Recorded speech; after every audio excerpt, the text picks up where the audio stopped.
Shalom Bapak Ibu, saudara yang terkasih dalam nama Tuhan Yesus, kita bersyukur kita kembali lagi bersama-sama akan beribadah bersama di rumah Tuhan. Meskipun kita masih di rumah kita masing-masing beribadah, kita tetap bersyukur. Kita juga bersyukur hari ini kita memasuki bulan Desember, minggu pertama di bulan Desember, kita bersuka cita memasuki bulan Desember. Mari sebelum kita memulai ibadah kita mempersiapkan diri kita saat teduh sejenak. Mari saat teduh dimulai.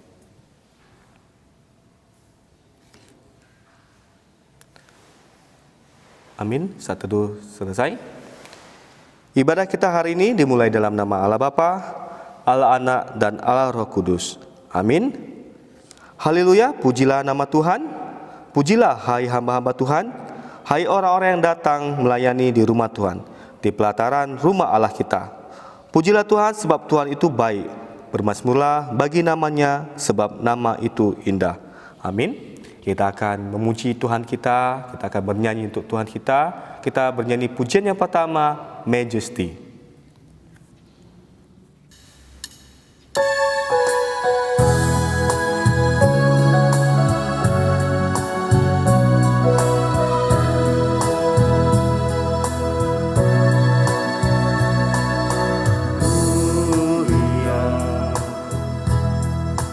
Sembah Raja mulia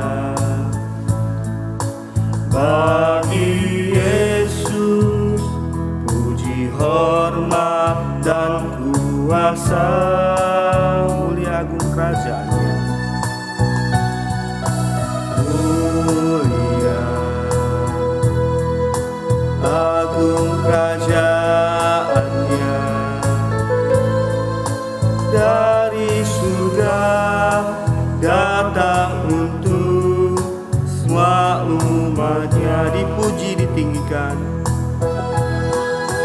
dipuji, ditinggikan namanya Yesus.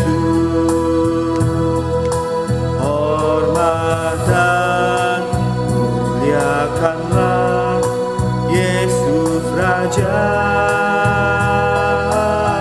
Mulia, sembah Raja mulia, sembah Raja mulia. Dia telah mati, dibangkitkan jadi Raja. Dipuji, ditinggikan namanya Yesus. Dipuji, ditinggikan namanya Yesus. Hormat dan muliakanlah Yesus Raja. Mulia, mulia, sembah Raja mulia. Dia telah mati, dibangkitkan jadi Raja.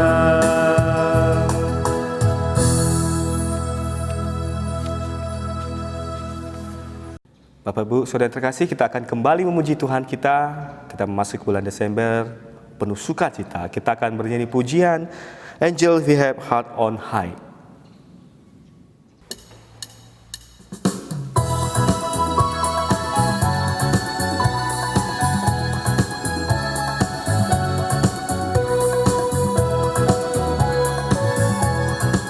Dengarlah suara malam memandang di lembah. Dengarlah suara malam berkumandang di lembah. Gunung pun memantulkan hidung surga nan indah. Gloria,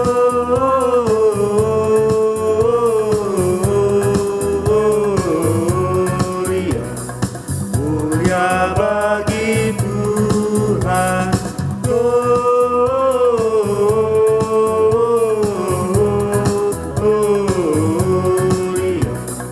mulia bagi Tuhan. Gembala di padang gelap sedang jaga ternaknya.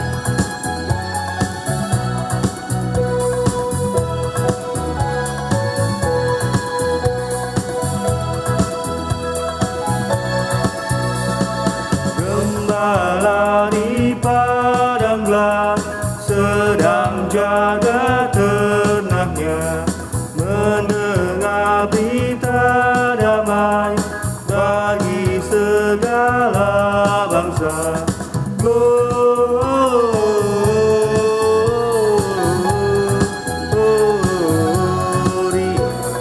mulia bagi Tuhan. Gloria,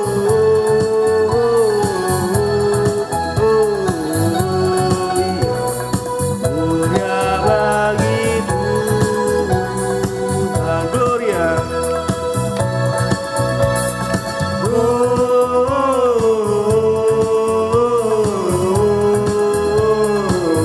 Gloria, mulia bagi Tuhan.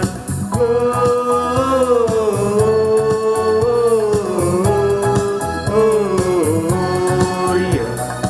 mulia bagi Tuhan.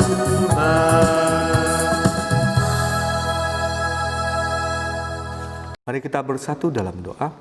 Bapa di surga, kami mengucap syukur, kami berterima kasih untuk kasih setia Tuhan kepada kami, buat kebaikan Tuhan kepada kami pribadi lepas pribadi.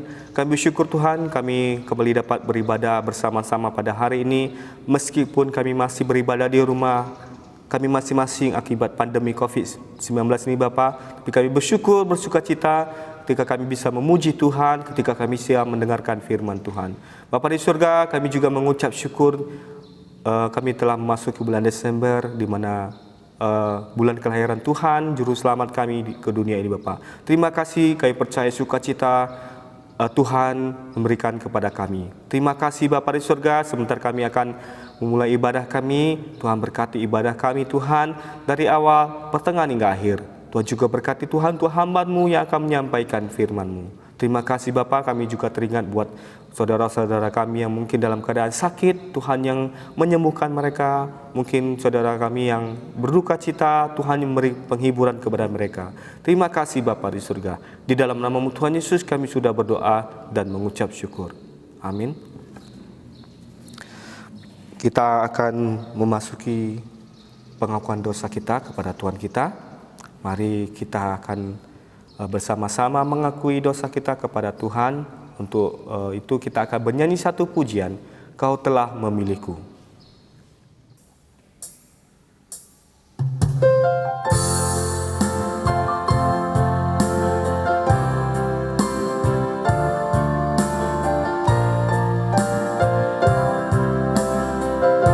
Kau telah memilihku sebelum dunia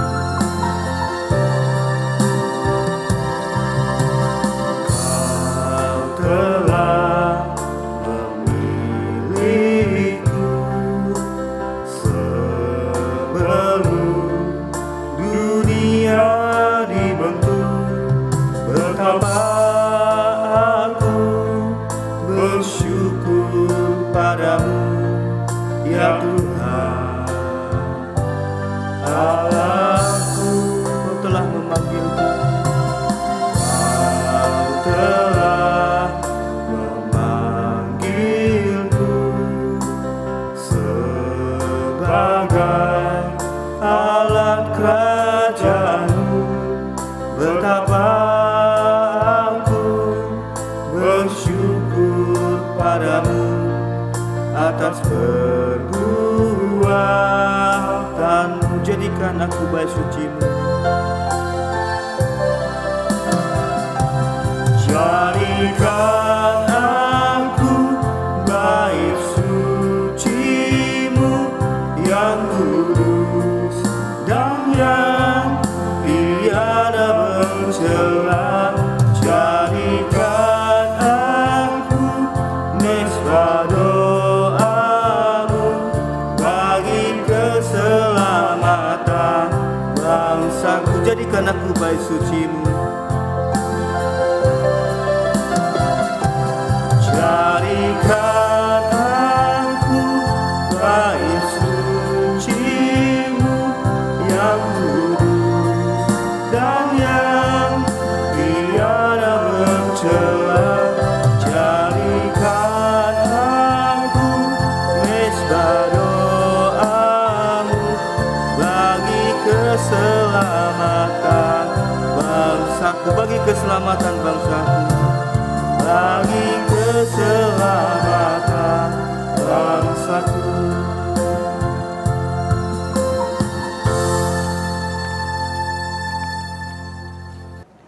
Jemaat yang dikasihi oleh Tuhan Yesus Kristus, mari kita dengan rendah hati datang kepada Tuhan, mengaku segala dosa kita di hadapan-Nya dengan dasar kebenaran firman Tuhan dari 1 Yohanes pasal 1 ayat 7 dan 8. Tetapi jika kita hidup di dalam terang sama seperti Dia ada di dalam terang, maka kita beroleh persekutuan seorang dengan yang lain, dan darah Yesus anaknya itu menyucikan kita daripada segala dosa.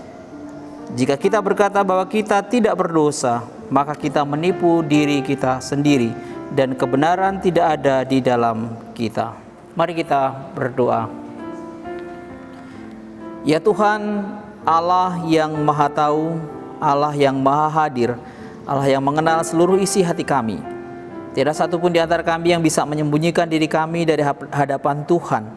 Segala sesuatu dalam kehidupan kami terbuka di hadapan Tuhan. Sebab itu kami dengan segala kelemahan kami, keterbatasan kami, mengakui dosa-dosa kami di hadapan Tuhan. Tuhan, ampunilah kami karena kami seringkali gagal dalam kehidupan kami untuk menyambut Engkau sebagai Tuhan Raja kami, sebagai Juru Selamat kami. Kami tidak memberi hati kami, diri kami untuk mengaku Engkau sebagai Tuhan dan Selamat kami. Tuhan, ampunilah kami. Ampunilah kami kalau dalam kehidupan kami tiap-tiap hari kami seringkali lalai untuk menaati firman-Mu. Kami gagal untuk menunjukkan kasih kami kepadamu dengan segenap hati kami, segenap jiwa kami, bahkan kasih kami kepada sesama kami. Tuhan, ampunilah kami kalau kami gagal untuk mengasihi diri kami sendiri, kami gagal untuk mengasihi keluarga kami gagal untuk mengasihi sesama kami, sesama jemaat. Tuhan, ampunilah kami. Ampunilah kami juga Tuhan karena kami seringkali tidak bisa melakukan tanggung jawab kami dengan baik sebagai orang percaya, sebagai gereja. Seharusnya kami menjadi saksi, seharusnya kami menjadi teladan, tapi seringkali kami justru menjadi batu sandungan bagi orang-orang di sekeliling kami. Tuhan, ampunilah kami. Kami datang kepada-Mu Tuhan pada pagi hari ini, kiranya Engkau berbelas kasihan dan memulihkan hidup kami, memperbaharui hidup kami. Di dalam nama Tuhan kami Yesus Kristus kami berdoa. Amin. Dengarlah berita anugerah bagi kita yang mengaku dosa kita di hadapan Tuhan dari 1 Yohanes pasal 1 ayat yang ke-9. Jika kita mengaku segala dosa kita, maka Ia adalah setia dan adil sehingga Ia akan mengampuni segala dosa kita dan menyucikan kita dari segala kejahatan. Amin. Bapak Ibu Saudara terkasih, kita akan baca respon sore kita akan membacakannya secara bertanggapan, dan di ayat terakhir kita bacakan bersama-sama. Aku bersuka cita ketika dikatakan orang kepadaku, mari kita pergi ke rumah Tuhan. Sekarang kaki kami berdiri di pintu gerbang, hai Yerusalem. Hai Yerusalem yang telah didirikan sebagai kota yang bersambung rapat. Kemana suku-suku berjalan, yakni suku-suku Tuhan, untuk bersyukur kepada nama Tuhan sesuai dengan peraturan bagi Israel. Sebab di sanalah ditaruh kursi-kursi pengadilan, kursi-kursi milik keluarga Raja Daud. Berdoalah untuk kesejahteraan Yerusalem, biarlah orang-orang yang mencintaimu mendapat sentosa. Biarlah kesejahteraan ada di lingkungan tembokmu dan sentosa di dalam purimu. Oleh karena saudara-saudaraku dan teman-temanku, aku hendak mengucapkan semoga kesejahteraan ada di dalammu.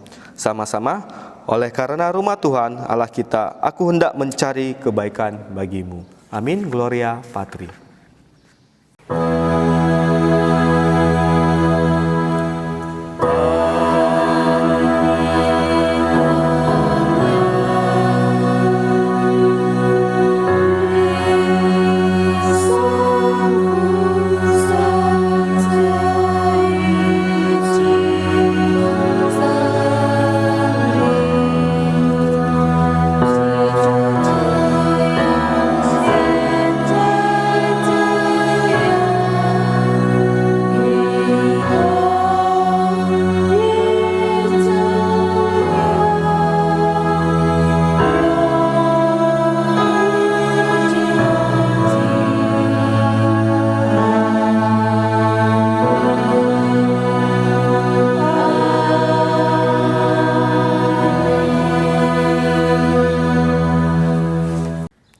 Bapak Ibu Saudara terkasih, sebentar lagi kita akan mendengarkan firman Tuhan. Mari kita mempersiapkan diri kita akan mendengarkan firman Tuhan. Kita bisa konsentrasi, kita bisa fokus untuk mendengarkan firman Tuhan.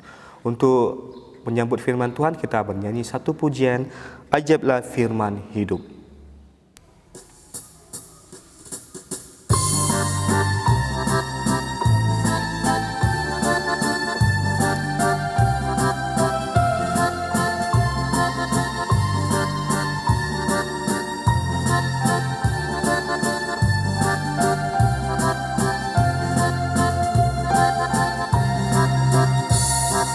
Nyanyikan lagu pujian tentang firman hidup.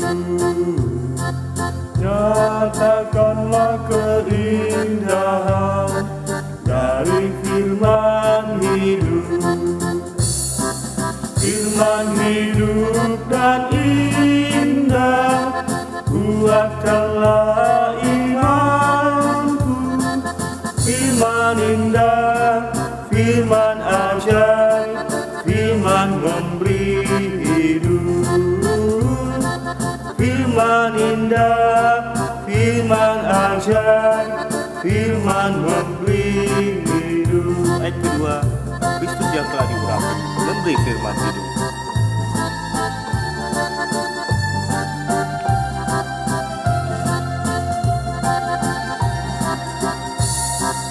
Kristus yang telah diurapi memberi firman hidup. Orang berdosa dengarlah suara firman hidup yang memberi kelepasan dan membawa ke surga. Firman indah, firman ajaib, firman memberi hidup. Firman indah, firman ajaib, firman memberi hidup.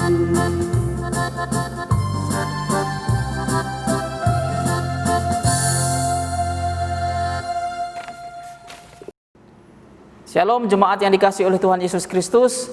Kita bersyukur hari ini kita boleh memasuki minggu Advent yang kedua dalam kalender gerejawi. Kita bersyukur untuk anugerahnya, kita boleh bersama-sama beribadah, kita boleh bersama-sama merenungkan firman Tuhan. Sebelum membaca merenungkan firman Tuhan, mari kita berdoa. Bapa di surga, kami berterima kasih karena di minggu Advent yang kedua ini kami boleh dibawa kembali untuk merenungkan akan kasih setia Tuhan dalam kehidupan kami. Merenungkan akan kedatangan Kristus, kelahiran Kristus ke dalam dunia bagi kami untuk melawat kami umat-Mu. Tolonglah kami ya Tuhan ketika kami membaca dan merenungkan firman Tuhan. Biarlah roh Allah berkarya dalam hati kami masing-masing. Berkuasa dalam hati kami, memberikan hikmat pengertian bagi kami untuk mengerti kebenaran firman Tuhan. Dan kemudian memampukan kami untuk menerapkan firman Tuhan itu dalam kehidupan kami tiap-tiap hari. Berfirmanlah kepada kami ya Tuhan, kami anak-anak-Mu siap mendengarkannya. Di dalam nama Tuhan kami Yesus Kristus kami berdoa. Amin. Bapak Ibu, saudara-saudara yang dikasihi oleh Tuhan Yesus Kristus, minggu ini adalah minggu kedua Advent dalam kalender gerejawi, dan kita bersama-sama akan merenungkan bagian firman Tuhan dari Lukas pasalnya yang kedua ayat 13 sampai ayatnya yang ke-14 di bawah tema pembawa berita. Lukas pasal 2 ayat 13 sampai ayatnya yang ke-14. Firman Tuhan berkata, "Dan tiba-tiba tampaklah bersama-sama dengan malaikat itu sejumlah besar bala tentara sorga yang memuji Allah, katanya, kemuliaan bagi Allah di tempat yang maha tinggi, dan damai sejahtera di bumi di antara manusia yang berkenan kepadanya." Bapak Ibu yang dikasihi oleh Tuhan Yesus Kristus, kata Advent seperti yang kita ketahui, mungkin beberapa kali kita sudah mendengarnya, berasal dari kata Latin Adventus yang artinya kedatangan. Dalam kalender gereja ini menunjuk pada kedatangan Kristus secara khusus mempersiapkan diri untuk memasuki masa raya Natal. Tetapi sebetulnya bukan hanya untuk mempersiapkan diri memasuki para masa raya Natal, karena masa Advent ini merupakan perenungan Kristus datang ke dalam dunia tetapi juga mengingatkan kita akan kedatangan Kristus yang kedua kali pada akhir zaman untuk menghakimi bumi ini. Namun demikian, meskipun Kristus saat ini tidak bersama-sama dengan kita secara fisik, dia akan datang kembali, namun ia tidak pernah meninggalkan kita sebetulnya, tidak pernah meninggalkan gereja. Sesungguhnya ia selalu hadir di tengah-tengah umatnya melalui karya Roh Kudus dalam kehidupan kita. Maka sebetulnya Advent itu bukan hanya memperingati kedatangan Kristus yang pertama, tapi sebenarnya juga memperingati hadirnya Kristus di tengah-tengah dunia ini bersama-sama dengan umatnya, dan juga menantikan akan kedatangan Kristus yang kedua kali. Ada dimensi waktu dulu, sekarang, dan juga yang akan datang. Biasanya dekorasi gereja pada masa Advent akan sedikit berubah, dan biasanya di gereja-gereja tertentu akan ada dekorasi sebuah hiasan lingkaran dari daun-daun segar, dan kemudian di dalam lingkaran itu sekelilingnya ada dipasang lilin-lilin. Ada 4 lilin biasanya, ada warna ungu dan kemudian ada yang berwarna merah muda.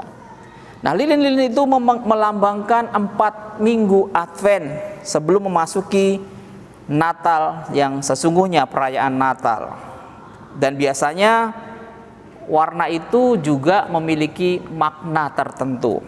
Warna ungu dari lilin-lilin itu melambangkan pertobatan, hati yang merendahkan diri, mempersiapkan hati kita, jiwa kita untuk menyambut Yesus Kristus dengan mengaku segala dosa-dosa di hadapan Tuhan.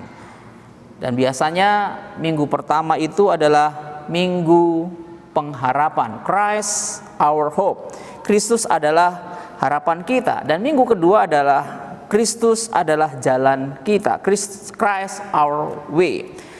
Kemudian minggu ketiga biasanya akan dinyalakan lilin yang berikutnya berwarna merah muda yang melambangkan sebetulnya sukacita.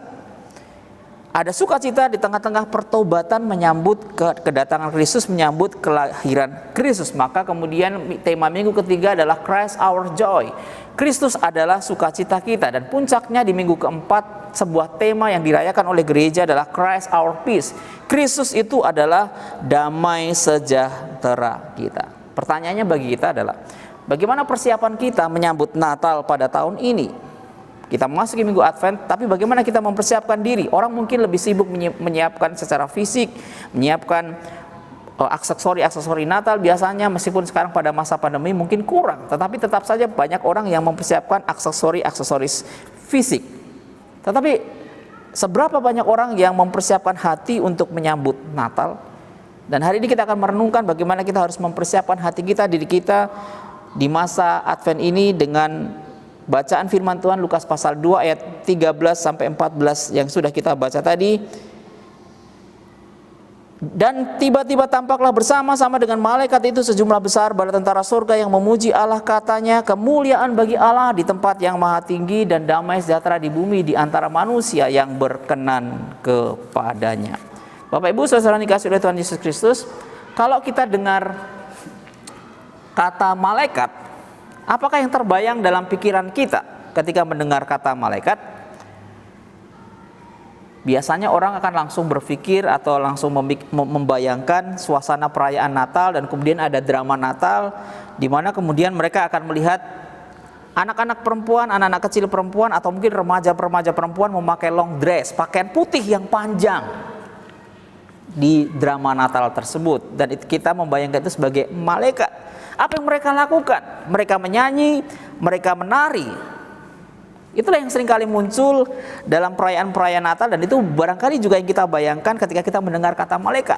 Anak-anak perempuan, remaja-remaja perempuan pada perayaan Natal menggunakan long dress atau pakaian putih panjang.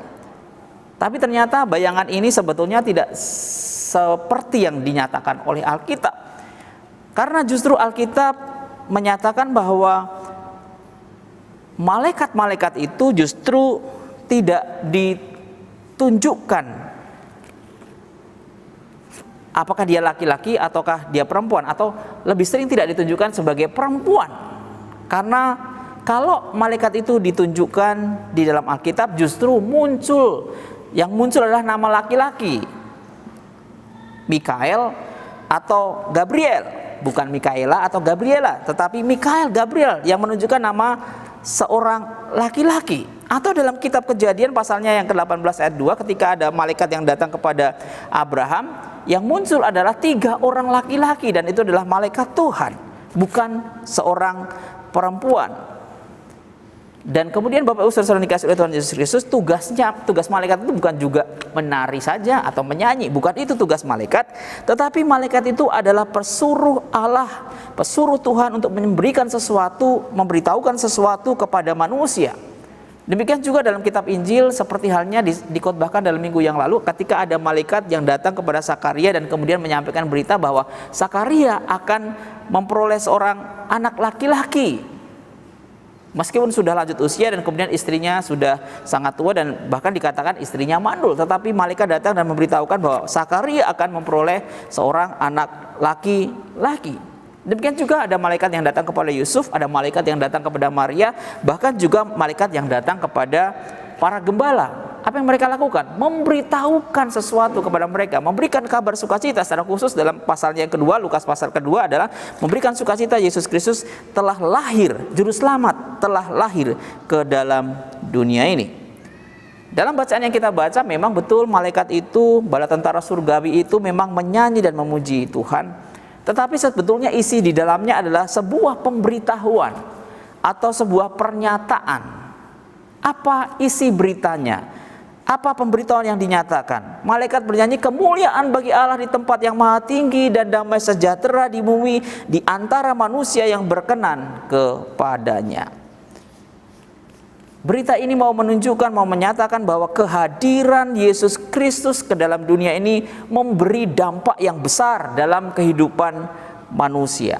Ada 2 hal yang ingin kita renungkan, yang akan kita renungkan pada pagi hari ini. Dampak dari kehadiran Kristus, dampak dari kelahiran Kristus di tengah-tengah dunia ini bagi kehidupan manusia. Yang pertama, Bapak Ibu Saudara dikasih oleh Tuhan Yesus Kristus, kemuliaan Allah semakin nyata melalui kelahiran Yesus Kristus. Kemuliaan bagi Allah di tempat yang maha tinggi. Mazmur pasal 19 ayat 1 dan 2 memang menyatakan bahwa langit atau cakrawala menyatakan kemuliaan Allah. Alam semesta ini menyatakan kemuliaan Allah karena alam semesta ini diciptakan oleh Allah. Maka kalau kita melihat alam semesta ini, nampak dari alam semesta ini kemuliaan Allah yang sebenarnya, yang telah menciptakan alam semesta ini dengan begitu luar biasa, dengan keindahan yang luar biasa. Bahkan juga dalam kitab Ayub dicatat para malaikat memuji Tuhan pada saat Allah melakukan karya penciptaan itu. Allah mulia karena ciptaannya, Allah mulia karena karya ciptaan yang Dia lakukan. Dalam kehidupan orang Israel, Allah itu digambarkan berdiam di kemah suci. Kemuliaan Allah ada di dalam kemah suci. Kemuliaan Allah itu hadir di bait suci, di bait Allah. Tetapi kemuliaan Allah digambarkan, dikisahkan itu hilang ketika bangsa itu berdosa. Ketika bangsa itu menentang Allah, ketika bangsa itu menyembah ilah-ilah yang lain, maka kemuliaan Allah itu hilang dari antara orang Israel. Salah satu contoh gambaran yang jelas adalah ketika tabut Allah itu dirampas oleh orang Filistin ketika Israel bertempur dengan orang Filistin dan kemudian Israel kalah, maka tabut Allah itu diambil dari Israel, maka kemuliaan Allah digambarkan telah lenyap dari Israel. Imam Eli yang pada waktu itu menjadi hakim di Israel, ketika cucunya lahir, anak dari Pinehas, maka cucunya itu diberi nama Ikabod, yang artinya telah hilang kemuliaan Allah dari Israel. Kenapa? Karena tabut Allah itu diambil. Tabut Allah yang adalah lambang kehadiran Allah di tengah-tengah Israel itu diambil oleh orang Filistin. Kemuliaan Allah hilang dari Israel. Dosa seringkali membuat kemuliaan Allah itu hilang. Bahkan Alkitab mencatat karena dosa, manusia yang berdosa itu telah kehilangan kemuliaan Allah. Semua manusia berdosa dan telah kehilangan kemuliaan Allah. Tetapi Bapak Ibu Saudara-saudara dikasih oleh Tuhan Yesus Kristus, pada berita yang disampaikan oleh malaikat bala tentara surga dalam nyanyian kemuliaan bagi Allah di tempat yang maha tinggi, menggambarkan bahwa melalui kehadiran Yesus Kristus kemuliaan Allah itu semakin nyata.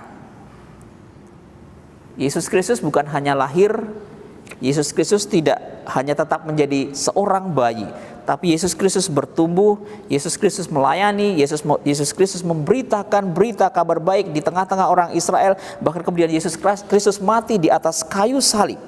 Maka melalui kematiannya di atas kayu salib itu, kemuliaan Allah dinyatakan.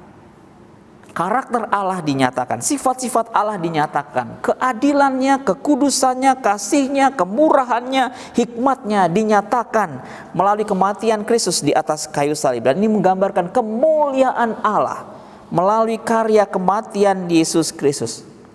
Kenapa?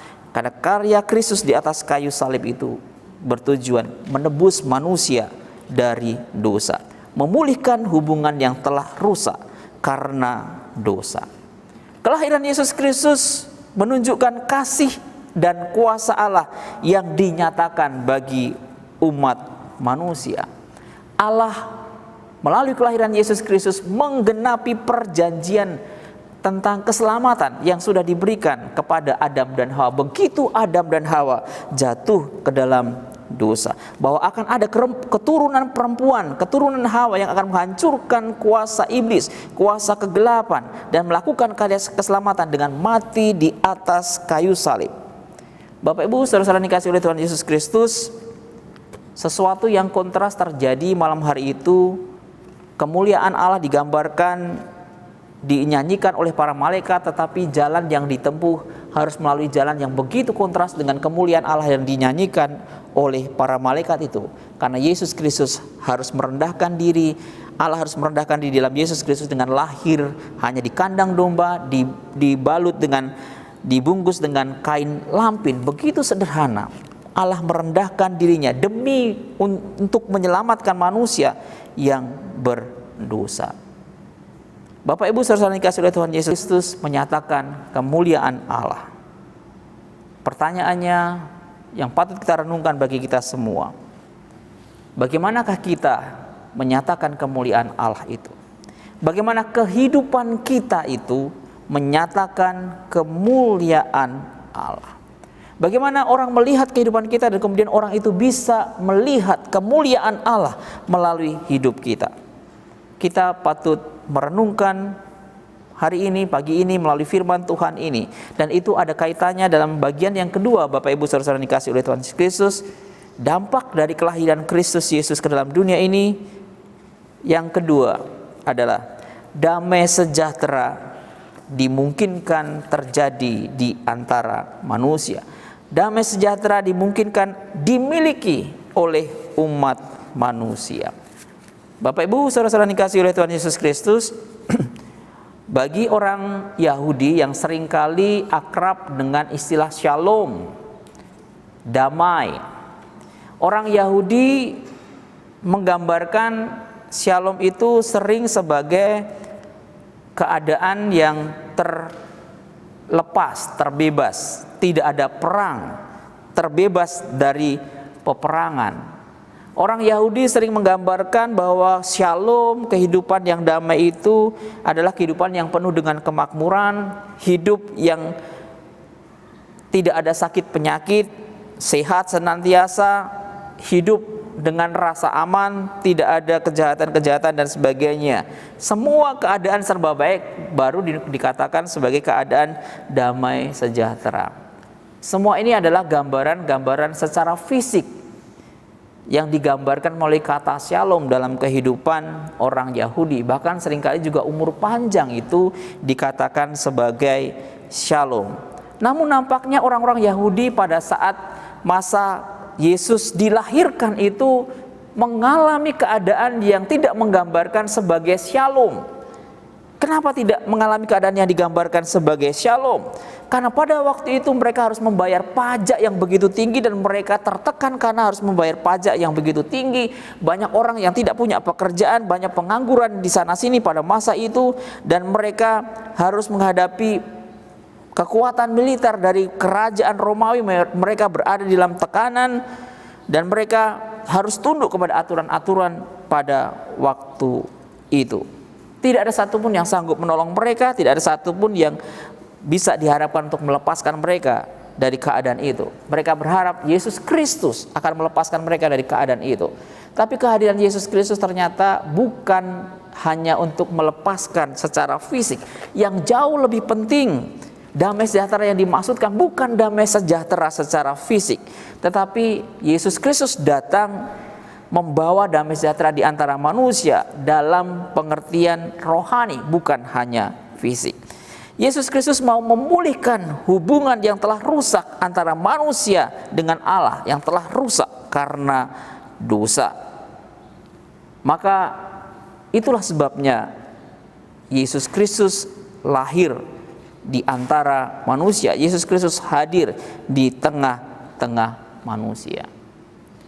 Sedikit berbeda dengan ungkapan dalam bahasa Ibrani yang diungkapkan dari kata shalom tadi, maka dalam kata yang dipakai dalam kitab Lukas ini, Injil Lukas ini, eirene, menunjukkan sebetulnya damai sejahtera itu mau menggambarkan adalah sebuah keadaan menyatunya kembali dua kelompok atau dua hubungan antara dua orang yang sempat terpisah, yang sudah rusak, maka kemudian itu disatukan kembali. Yang sudah terpisah itu disatukan kembali, yang sudah terlepas jauh dieratkan kembali, yang sudah terbagi itu digabungkan kembali. Itulah gambaran secara sederhana eirene, salom yang dimaksudkan dalam ayat ini. Maka sebetulnya ini menunjuk kepada apa yang terjadi antara manusia dengan Allah. Sekali lagi, dosa telah memisahkan hubungan antara manusia dengan Allah, dan Kristus Yesus datang untuk memulihkan keadaan ini dengan kematian di atas kayu salib. Bapak Ibu, saudara-saudara dikasihi oleh Tuhan Yesus Kristus, dikatakan dalam ayat ini damai sejahtera di bumi di antara manusia yang berkenan kepadanya. Damai sejahtera itu diberikan bagi manusia yang berkenan kepadanya. Apakah ini berarti bahwa orang yang saleh, orang yang suci, orang yang taat itulah yang menerima damai sejahtera ini? Apakah yang terutama itu adalah sesuatu yang dilakukan oleh manusia dengan upayanya, dengan usahanya sendiri, maka manusia bisa memperoleh damai sejahtera itu? Ternyata bagian firman Tuhan ini tidak berbicara tentang sesuatu yang dilakukan oleh manusia, tetapi apa yang dikerjakan oleh Allah. Allah dalam kemurahannya memberikan damai sejahtera itu kepada umat manusia, karena Allah yang berinisiatif untuk mengutus Yesus Kristus hadir ke dalam dunia ini untuk menebus manusia dari dosa. Jadi ini semata-mata kemurahan Allah, bukan karena upaya yang dilakukan oleh manusia sehingga manusia bisa memperoleh damai sejahtera itu.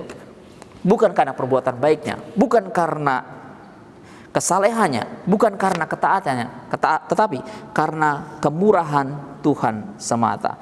Damai sejahtera bagi manusia yang berkenan kepadanya, artinya Allah berkemurahan.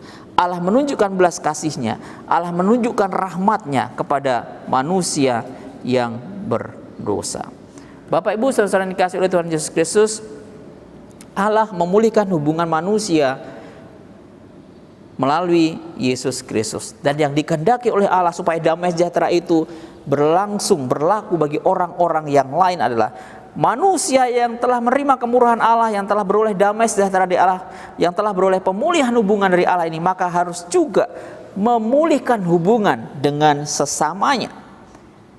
Hubungan manusia yang telah dipulihkan oleh Allah, hubungan manusia dengan Allah yang telah dipulihkan melalui kelahiran Yesus Kristus harus juga ditunjukkan, diwujudkan dengan pemulihan hubungan antara manusia yang sudah beroleh damai sejahtera ini dengan manusia yang lain. Allah menghendaki supaya kita hidup dalam damai sejahtera, bukan saja dengan Allah, tetapi Allah menghendaki kita hidup dalam damai sejahtera dengan sesama kita. Mungkin itu sanak famili kita, mungkin itu keluarga kita, mungkin itu sesama anggota gereja, mungkin itu sesama teman-teman pelayanan kita. Allah menghendaki kita berada dalam hubungan yang baik, dalam damai sejahtera dengan orang-orang di sekeliling kita. Inilah berita Natal yang disampaikan oleh para malaikat pada waktu itu. Damai sejahtera di bumi di antara manusia yang berkenan kepadanya, supaya manusia yang sudah beroleh pemulihan hubungan dengan Allah juga memulihkan hubungannya dengan sesamanya. Bapak Ibu saudara-saudara yang dikasihi oleh Tuhan Yesus Kristus, nyanyian malaikat ini merupakan puncak dari tugas malaikat pada waktu itu sebagai pembawa berita Allah. Sesudah peristiwa malaikat memberitahukan kelahiran Kristus, maka sudah sangat jarang malaikat itu tampil menyampaikan berita dari Allah kepada manusia. Makin lama makin berkurang. Meskipun sesekali malaikat datang menjumpai orang-orang tertentu menyampaikan pesannya, tapi sudah semakin berkurang. Kenapa Bapak Ibu saudara-saudara dikasihi oleh Tuhan Yesus Kristus? Karena tugas pembawa berita yang tadinya adalah dilakukan oleh para malaikat sekarang dialihkan kepada orang-orang percaya. Sekarang dialihkan kepada gereja. Orang percaya gereja adalah pembawa berita Allah yang harus menyatakan bahwa Yesus Kristus hadir, menyatakan kemuliaan Allah dan menyatakan damai sejahtera bagi manusia. Jika sekarang orang percaya dan juga gereja menggantikan tugas malaikat sebagai pembawa berita, maka kita orang percaya dan kita gereja seharusnya sadar diri bahwa peran kita hanyalah pembawa berita. Orang percaya gereja bukanlah pusat berita itu sendiri. Karena yang harus menjadi pusat berita kita adalah Yesus Kristus. Kristus yang harus semakin terlihat. Bukan diri kita, bukan gereja kita, bukan lembaga kita, tetapi Kristus yang harus semakin terlihat melalui kehidupan kita. Seperti kata Yohanes Pembaptis yang berkata ketika Yesus datang, Yesus melayani, Yohanes Pembaptis, dia, Yesus Kristus harus semakin besar dan aku harus semakin berkurang. Yesus Kristus yang harus semakin nampak kebesarannya dan aku harus semakin merendahkan diri. Bapak Ibu saudara dikasihi oleh Tuhan Yesus Kristus, gereja bukan bertindak atas diri sendiri. Orang percaya bukan bertindak atas diri kita sendiri untuk menarik perhatian bagi diri kita sendiri. Bukan kita, orang percaya, bukan gereja yang menjadi pusat perhatian, tetapi Kristuslah yang seharusnya menjadi pusat perhatian bagi orang-orang yang ada di sekeliling gereja. Dalam drama Natal, Bapak Ibu saudara yang dikasihi oleh Tuhan Yesus Kristus, malaikat berdiri di tengah panggung, menyita perhatian, menjadi pusat perhatian, menjadi pusat adegan dalam sebuah drama Natal. Tetapi bukan seperti dalam drama Natal itu di mana malaikat yang menjadi pusat perhatian. Kita seharusnya mengikuti apa yang dinyatakan dalam Alkitab. Bukan malaikat yang menjadi pusat perhatian, tetapi Yesus Kristuslah yang menjadi pusat perhatian. Karena Yesus Kristus lahir menyatakan kemuliaan Allah. Pusat adegan bukanlah, sehingga kita tidak perlu berteriak-teriak meminta perhatian terhadap diri kita, meminta perhatian terhadap gereja, karena Yesus Kristus pusat. Maka Bapak Ibu saudara yang dikasihi Tuhan Kristus, hidup berpusatkan kepada Kristus, di mana Kristus menjadi pusat kehidupan kita, Kristus menjadi pusat gereja, bukan diri Kristus. Itulah tempat kita sebagai pembawa berita. Pusatkan diri kepada Kristus dan bukan diri kita. Kiranya kita boleh melaksanakan tugas tanggung jawab kita sebagai pembawa berita yang baik, yang menyampaikan bahwa kemuliaan Kristus, kemuliaan Allah dinyatakan oleh kelahiran Kristus, dan kita harus menyatakan damai sejahtera bagi orang-orang di sekeliling kita berkata. Amin. Mari kita. Bapa di surga, kami berterima kasih karena pagi hari ini kami sudah merenungkan firman Tuhan, mengingatkan kami bahwa kami adalah pembawa berita dan bukan isi berita itu. Bukan kami yang menjadi pusat perhatian, tapi Kristus yang seharusnya menjadi pusat perhatian bagi kami maupun juga bagi orang-orang yang mendengar berita kami. Tuhan tolong kami untuk kami boleh menyatakan kemuliaan Allah di dalam berita tentang kelahiran Yesus Kristus yang kami sampaikan, bahkan melalui cara hidup kami yang hidup dalam damai sejahtera dengan orang-orang di sekeliling kami. Terima kasih Tuhan untuk firman Tuhan hari ini, dan biar Tuhan terus berkarya dalam hati kami, memampukan kami untuk melakukan firman Tuhan dan kehidupan kami yang depan. Dalam nama Tuhan kami Yesus Kristus kami berdoa. Amin. Bapak Ibu Saudara terkasih, kita telah mendengarkan firman Tuhan.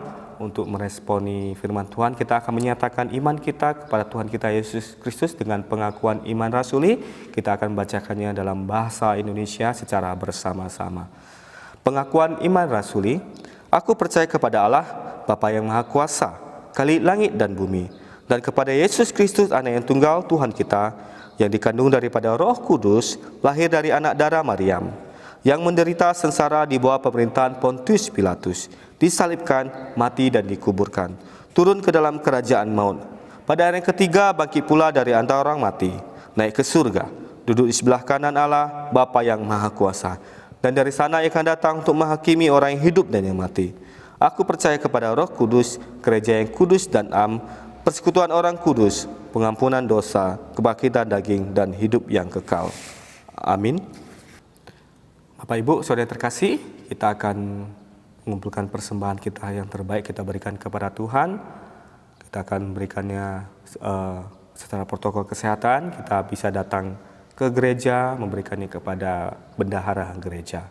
Untuk menyambut persembahan ini, kita nyanyikan satu pujian, Bapa Engkau sungguh baik.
Ibu, mari kita berdoa untuk doa persembahan. Mari kita bersatu dalam doa. Bapa di surga, kami mengucap syukur Tuhan ketika kami masih diperkenankan untuk memuji Tuhan, memuliakan nama Tuhan, bahkan mendengarkan firman-Mu. Meskipun kami di rumah kami masing-masing karena pandemi COVID ini Bapa di surga, tetapi kami tetap bersyukur Tuhan memelihara kami.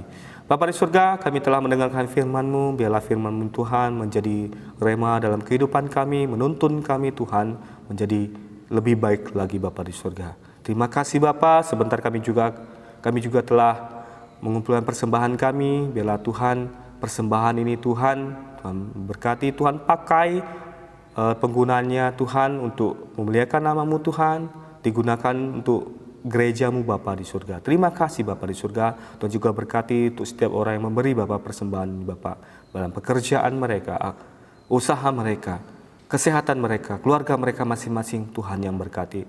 Terima kasih Bapa di surga. Di dalam nama-Mu Tuhan Yesus kami sudah berdoa dan mengucap syukur. Amin. Mohon Tuhan memberkati.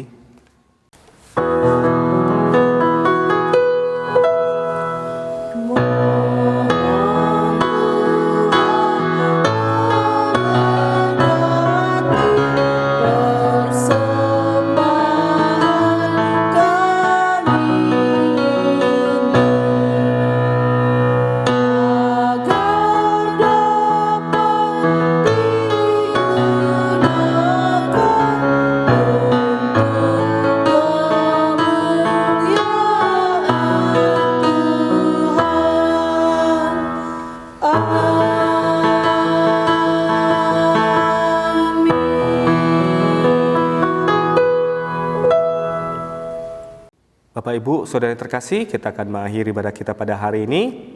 Mari kita akan sama-sama berdoa Bapa kami. Diteruskan doksologi berkat oleh hambanya dan Amin Song. Mari kita sama-sama berdoa Bapa kami, kita mulai. Bapa kami yang di surga, dikuduskanlah nama-Mu, datanglah kerajaan-Mu, jadilah kehendak-Mu di bumi seperti di surga. Berikanlah kami pada hari ini makanan kami yang secukupnya, dan ampunilah kami akan kesalahan kami, seperti kami juga mengampuni orang bersalah kepada kami. Dan janganlah membawa kami ke dalam pencobaan, tapi lepaskanlah kami daripada yang jahat, karena Engkau punya kerajaan, dan kuasa, dan kemuliaan sampai selama-lamanya. Amin.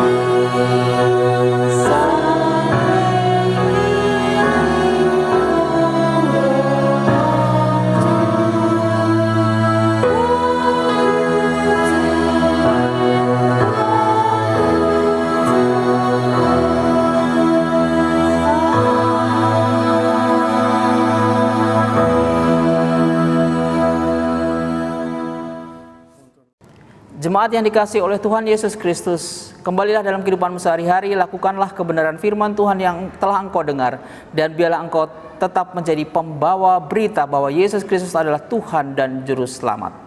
Arahkan hatimu kepada Tuhan dan terimalah berkat-Nya.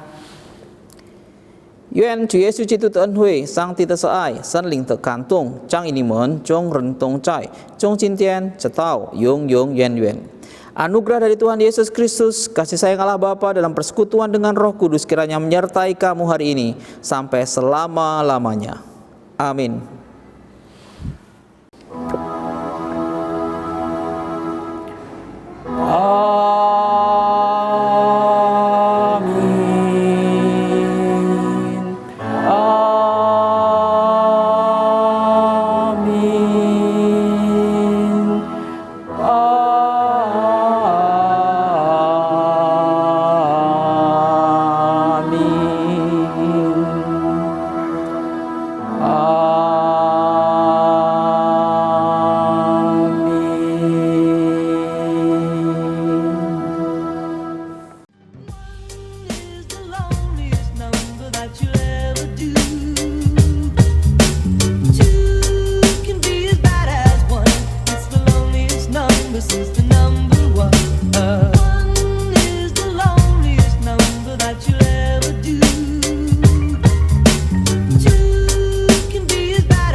This is the